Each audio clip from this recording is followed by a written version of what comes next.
বিয়ের দিনই সত্যিটা জেনে আদিত্যর হাত থেকেই এবার নিজেই সিঁদুর পড়ল পরমা। হ্যাঁ বন্ধুরা, এমনটাই দেখতে পাবো আমরা অনুরাগের ছোঁয়া ধারাবাহিকের আগামী পর্বগুলোতে। আদিত্যকে যখন বারবার পরমা ফোন করতে থাকে, আদিত্য কোনোভাবেই ফোন তোলে না। আদিত্যর ফোন বন্ধ পায় ঠিক সেই মুহূর্তেই পরমা সিদ্ধান্ত নেয় সে এবার সেই ঘরে বিয়ে করে নেবে।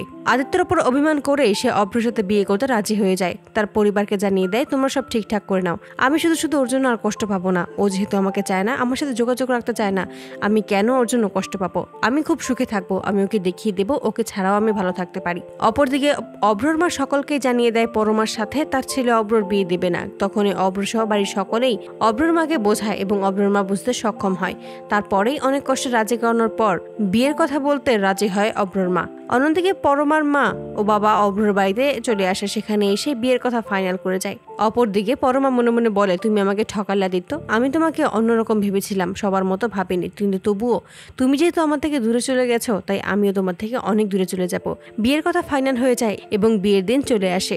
অভ্র আদিত্যকে বারবার বাড়ি আসার কথা বললেও আদিত্য কাজের অজুহাত দিয়েই বিয়ের দিন আসবে বলে এমনটাই জানিয়ে দেয়। ছাদনাতলায় এসেই অভ্রর সাথে আদিত্যকে দেখতে পেয়ে চমকে যায় পরমা। আদিত্যকে তখন পরমা সাইডে নিয়ে যায় এবং সমস্ত কিছু জিজ্ঞেস করে।